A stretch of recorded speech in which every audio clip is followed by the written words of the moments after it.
All right, Richie, back again. Good to see you. Good to see you. All right, today, this is a little bit different for a marketing podcast, ecom podcast. Instead of talking about new customers, we're going to talk more about keeping your regular customers and diving into loyalty. So today, let's bring on the best named guest we've ever had, Spice from Marsello. Spice, how's it going? Yeah, well, thank you. Nice to be invited on the podcast. Happy to have you on. I know we're talking around the world here. You're in New Zealand. We're in California. Why don't you give us a little background on Marsello and where you got started? Sure.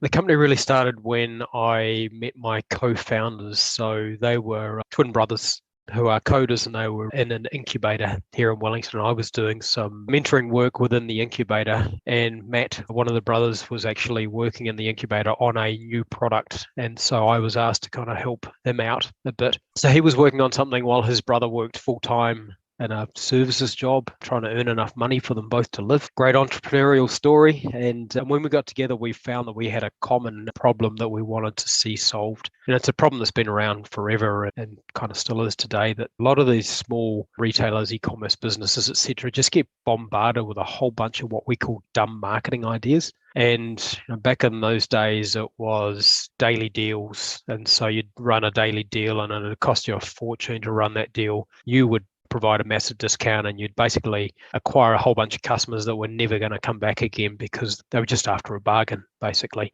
It was carrying on from when I first had my first business, my first ever retail store in the days before the internet. And we had radio advertising, and my mate Willie from the radio station had come along and he'd go, "Spice, man, we got this ad that's going to rock your world. The showroom's going to be busy." And I go, "How do I know it was you that did that though, Willie?" He'd go, "Well, it has to be, right? It had to be the radio ad."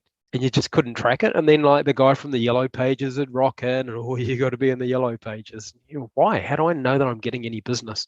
So like we wanted to change that for small retail businesses and rid the world of dumb marketing and create a smart marketing platform. So to us, the smart marketing part comes through two factors. The first one is, if you're running a marketing campaign, it needs to be based on data. So what's the point in sending Jesse a marketing campaign for the latest dresses that have come out? Casting no dispersions here. Jesse, maybe you do like wearing a dress, but we want to send you campaigns that are relevant to you. And then secondly, we need to track whether when you saw that campaign, you went on to make a purchase. So for us to do that, we realized that data and the closing the loop is within a retailer's either point of sale or e-commerce store, so that we can actually look at the data through our platform and go, "Hey, you should run this promotion, this campaign to this cohort of customers on this product, and we will tell you whether it actually generated a sale or not." So our North Star as a company is, how many dollars in attributable sales do you get from the campaigns that you've run through Marsello? So our measure of success became the return on investment. So how many dollars of new sales did you make over and above your subscription fee? We're at 60 to 70x now. So if you spend $100 a month on your subscription fee, you should be seeing $6,000 or $7,000 worth of sales generated through using Marsello to do your marketing.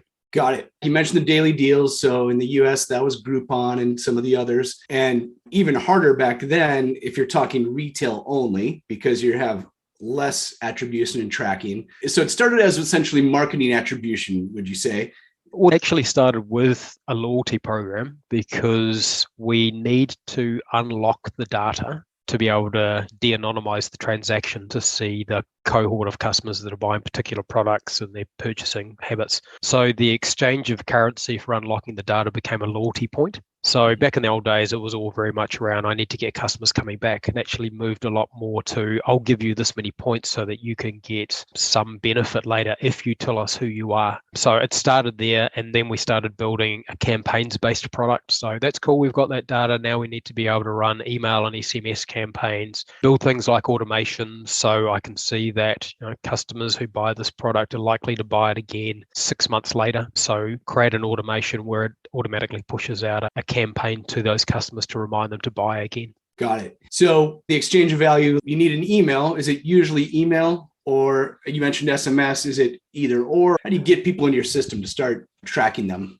Yeah, it's predominantly email. that we send to people, email campaigns, because people talk about email dying, but it's actually not. As long as you're actually running really targeted email campaigns and personalized campaigns, then email still works really, really well, and it's pretty cheap. So we add customers to an e-commerce sale through their email address. They have to give us their email address because we need to send you the receipt so you can then get, the shipping tracking happening, etc. So it's reasonably easy in an e-commerce background. Then once we've got that email address, we can then opt you into, or you opt yourself into receiving campaigns. And some of the data, particularly with the younger generation these days, just shows that if you send really, really highly personalized email, the conversion rate is really, really high. Gone are the days of, when we first started, people would say, hey, yeah, I do marketing because I've got MailChimp. And so I send a newsletter once a month. And they'd pat themselves on the back and go, hey, job done. I've done my marketing.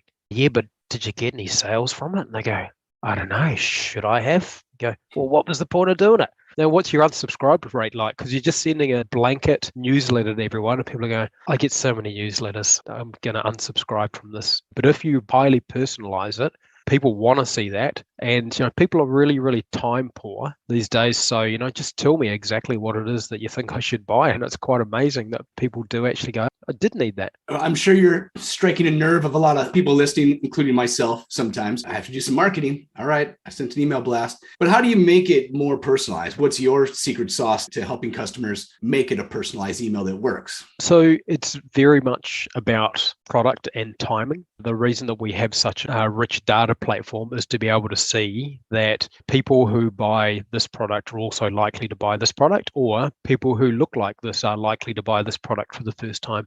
So we have an AI-powered recommendations algorithm within our platform as well that allows you to build campaigns based on specific products for specific cohorts of customers. We have all these different criteria where you can create a segment of a particular customer cohort based on products they've bought or people like them that have also bought the product. The timing thing comes in. A prime example, I'm a big runner, and so I have to buy a new pair of shoes every 6 months. And so how do you actually have that surfaced in my inbox to tell me that 6 months ago I bought a pair of these shoes? It's probably time to buy another pair. Oh, and by the way, I'm going to give you a little bit of a discount because you're a great customer. You go, well, I'm not going to go shopping anywhere else. I know these guys are reliable and they're looking after my best interests and they're giving me a discount on it. So it's a timing thing and a product thing. Got it. And I know you're integrated with Equid for sure. So that way you're going to have the product information there. So that's helpful that as a merchant logs in and what am I going to do today? There's going to be some help there. I want to dive a little bit more into the loyalty side. That's kind of something new for us. How can loyalty kind of help prompt some of these emails and prompt this communication?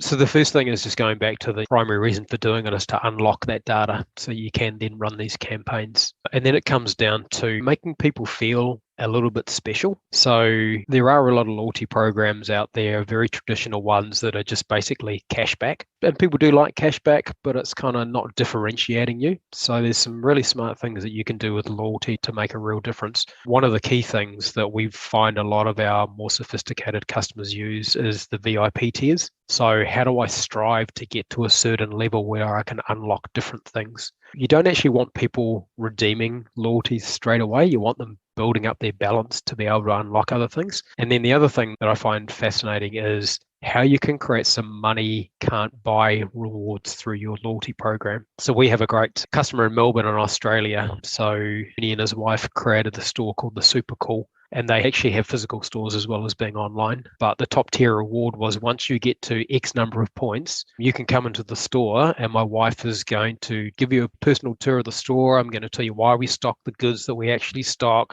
I'm going to ply you with wine and cheese and crackers. And I'm going to give you a voucher, you and the 3 friends that you bring with you, so that you get this thing that no one else. So you can't walk into the shop and buy this reward, right? You can only earn it through being a loyal customer. So we love those sorts of smart things where people are going, I actually want to get my customers so engaged that when they're thinking of buying something somewhere, they'll go, actually, if I go and buy it from Noonie, then I know that I'm going to get closer to that top reward that I've wanted to get to for ages. So you can't just put a loyalty program out there and think it differentiates you. But in North America, everyone's got a loyalty program, right? It's just you expect it. So you've got to be a little bit smarter about how you're running your loyalty program to really engender that genuine loyalty where people want to come back and buy stuff from you and feel special. Yeah, that's great on so many levels. because you don't have to just rely upon a discount. If you have this tiered system that they feel as if they're growing, they're becoming more and more loyal, but they haven't even cashed in on a discount yet. And here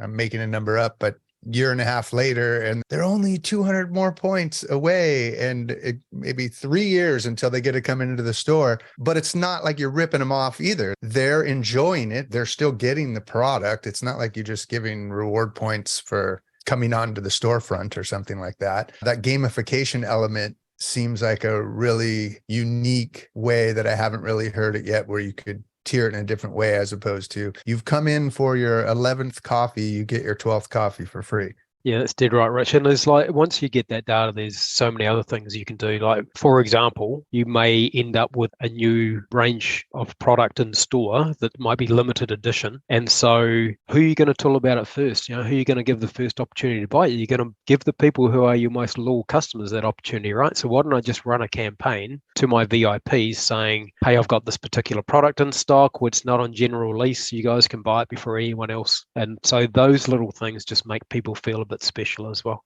Yeah, that's great. You mentioned the discounts. I don't love to give discounts just because it ruins your margins, right? So I love the loyalty in a way to keep people coming back for something special, different. Is there a way that you guys help people craft these different programs? Because it's easy to click a box and say, yeah, I have loyalty, but how do you make them unique, or what kind of help can we have? Yeah. So we have an onboarding team and we have a customer success team as well. So the onboarding team are obviously giving people advice on how to set things up properly in the first place. The customer success team are telling people how to tweak things, and they speak to obviously hundreds and hundreds of different retailers and hear different people's different ideas and then democratize that. We built our product to work for SMB businesses because we wanted to democratize that marketing knowledge. So rather than actually being one big customer who does it this way, you can learn from all the other customers that we have. And SMB retailers are just awesome people. They love their product and they love their customers, and they don't see other people necessarily as massive competition. They just want to be in the market for the good of everyone and kind of create and craft specialized experiences. So we're always learning. We're starting to implement more AI into the platform as well. So we can use AI to look at what things actually work best and make suggestions to people. And it could be as simple as just tweak this reward by this amount. Because exactly what you were saying, Jesse, people have always seen loyalty who don't do it properly as a margin killer. They go, oh, I'm just giving away margin. That customer probably would have shopped here anyway. So you just need to get away from that and use loyalty to create really specialized experiences.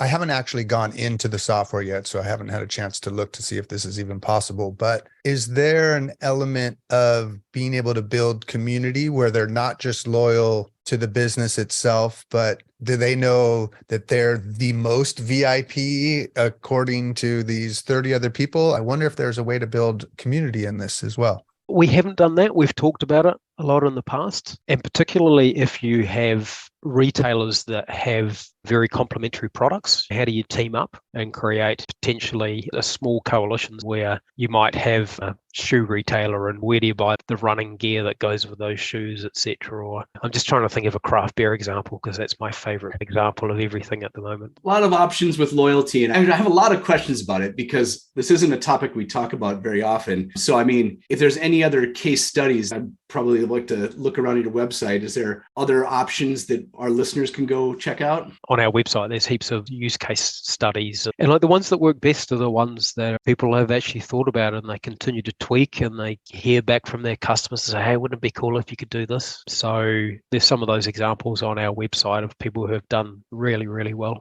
I like the idea you mentioned about special products or options that are only available to loyalty. This is some things I've talked about with Rich. Wouldn't it be cool if we had this particular product that was only available here? I don't really want to sell it on a regular website and deal with questions from the average yahoos. I want only my best people on this. So we're just signing up a customer at the moment, again, another one in Australia. Started off as a craft beer brewery, but they moved into ready to drink, so pre-mixed drinks, moved into hospitality, restaurants, have a very, very awesome hotel as well. And so they're building these types of things that if people have bought these particular products, I'm going to put them into this VIP tier. And once they get to this particular amount, then they actually get to come and stay in the hotel and get the 5-star treatment. And of course, when they get to the hotel, I can see what drinks that they've actually bought in the past. And so I'll have those sitting in the room on ice waiting for them when they get there. And everything's very, very tailored. So you have to earn a truckload of points to be able to earn that reward. But it's so aspirational. People just save up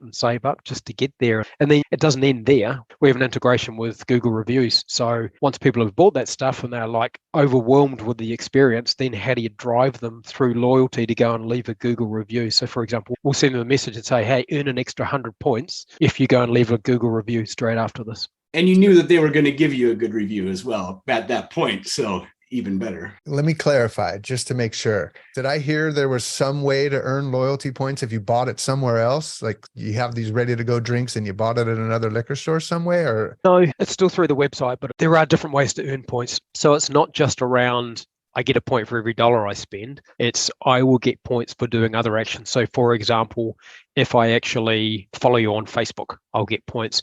If I actually do a Google review, I'll get points. Our platform has a built-in digital referral program. So if Jesse becomes a member of the loyalty program for a particularly Equid customer and he wants to tell Rich about it, he's got a digital link that he can email, text, socially post to Rich to get him to come and make a purchase from there as well. And we will reward Jesse for the first time Rich makes that purchase, and then Rich actually gets rewarded for it as well. So you can use loyalty for lots of things, right? So like just generating that digital word of mouth is another key example. The other thing for all the bean counters, people that want to pay all the bills, the beauty is people are going to log in everywhere they go. So you don't have these guest checkouts and trying to match people up and say, oh, well, that's the same name, same address, same customer. But now you're going to have a better view of the LTV of that customer. I'm a marketing guy. I need to know the LTV. You're more likely ensuring that people are going to use that with loyalty. Where if you don't have loyalty, they're not going to log into their account and, do a forgot password, that kind of stuff. They're just going to do a guest purchase. That's another key criteria that shapes your marketing strategy as well, though, right? So customers who are very high LTV, you treat them very differently. Like one of the automations we have, for example, on our platform is if a customer hasn't made a purchase within X amount of time, depending on your business dictates the time, then send them a reminder to come and make a purchase. Here's a discount voucher, because what do you got to lose, right? They were leaving anyway, but you don't send that stuff to your high LTV customers. And what you find with your best customers, they can often be a little bit embarrassed about getting a discount. So you want to give them non-discounted things as well, because they go, man, I love these guys and I don't want to have to get discounts all the time because it makes me feel like I'm not as loyal a customer as I am. So, what are the other things that I get, which is like those money can't buy experiences?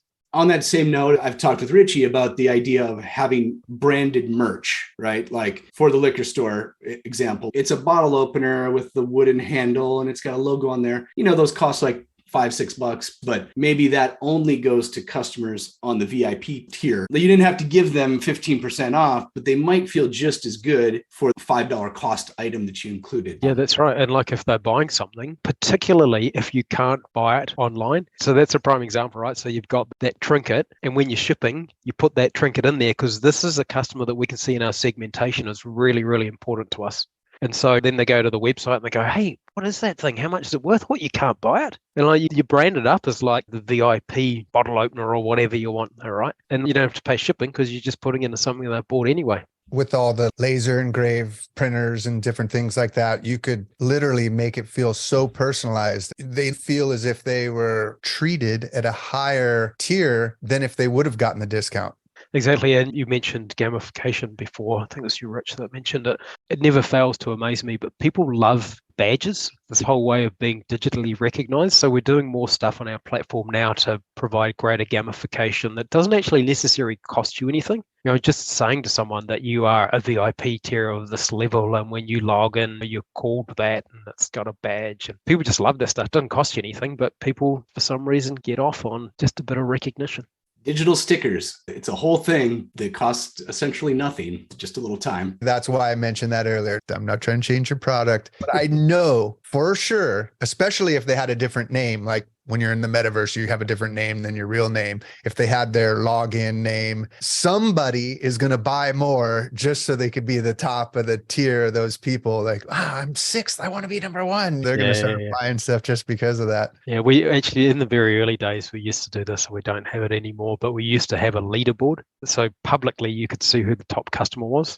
but there's just a few privacy things that you have to be wary of that as well, Yeah, of course. People buying things that they don't want other people to know that they're actually buying. And so you don't want to put their name out there in the public. Yeah, fair enough. I mean, depends on the website, but I got you.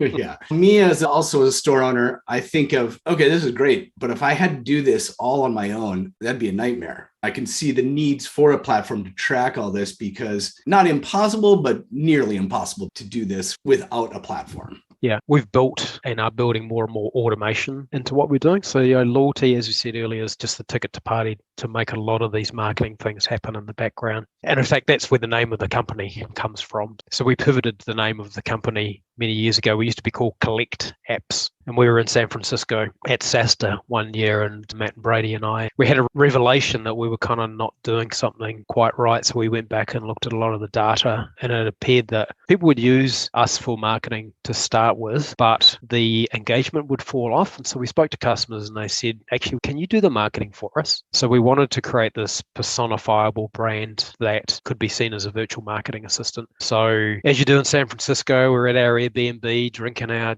duty-free Jack Daniels, and Brady and Matt and I aren't the marketing folks, but we tried to come up with a name, and Brady said, what about Marsello, marketing that sells? And Matt and I said, hey, that's really stupid. Can we not come up with something better? So we kept on drinking, couldn't come up with anything better. So our marketing folks will tell you that we put the O on the end because it signifies the full marketing cycle. The true story is we put an O on the end because we got the .com domain. Marcel was taken, Marsello.com wasn't taken. So we put the O on the end, and it kind of made us sound a little bit like Marketo. So, a big enterprise marketing platform. And we kind of thought, well, we're Marketo for small guys. We want to democratize the data, not just have it all there. So the whole point being that, again, loyalty being that ticket to the party that allows you to do a lot of these marketing automations in the background. So once you've got that data, you can set up triggers that say that once a customer has made this many purchases of this particular product, then send them a campaign automatically that does this. So yeah, you do need to set stuff up, and that's what we're here for, to help these businesses do that. But if you can get that data flowing in, then a lot of that marketing can just happen in the background without you having to think about it too much. Yeah, it makes a lot of sense. I was going to ask you about the platform, and you kind of took my question for me, so that's great.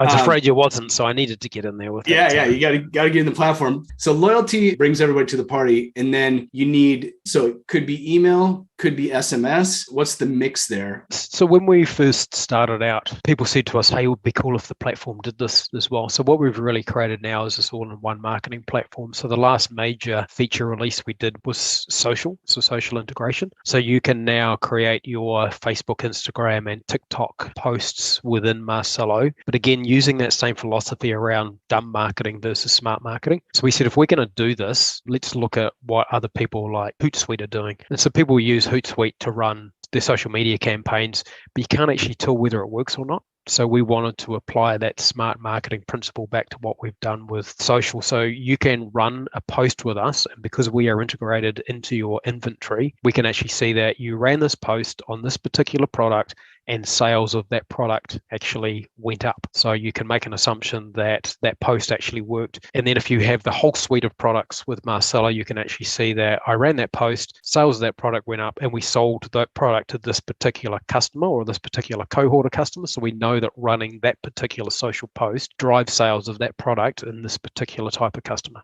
Yeah, that's perfect. Essentially, it's loyalty with a little bit of Hootsuite, with an email service provider, with SMS. I like the all-in-one marketing side there. Yeah, it's like when we raise capital and we talk to venture capitalists, they go, so who are your competitors? And we've got competitors in SMS, we've got competitors in email and loyalty and social and reviews, etc. But we find that with a lot of our customers, because they tend to be smaller, they don't want to have all these different solutions that they have to manage. So they go, hey, this is really cool because I can manage it all in one place. It's one user interface, one experience for the consumer, and one set of data and attribution rules. Makes a lot of sense to me. Hopefully listeners out there are kind of piecing it together as well. So Spice, is there any other questions I should have asked you at this point that I didn't? Like any other last thoughts you want to leave people with? No, I don't think so. I got in there with the story about where the name came from. So I was going to pull you up on that if you didn't ask. But yeah, so we've built this business with the smaller retailer in mind. We find that a lot of our retailers, the ones that do best, actually have some physical presence as well. So we're deeply integrated with point of sales. We find that a lot of e-commerce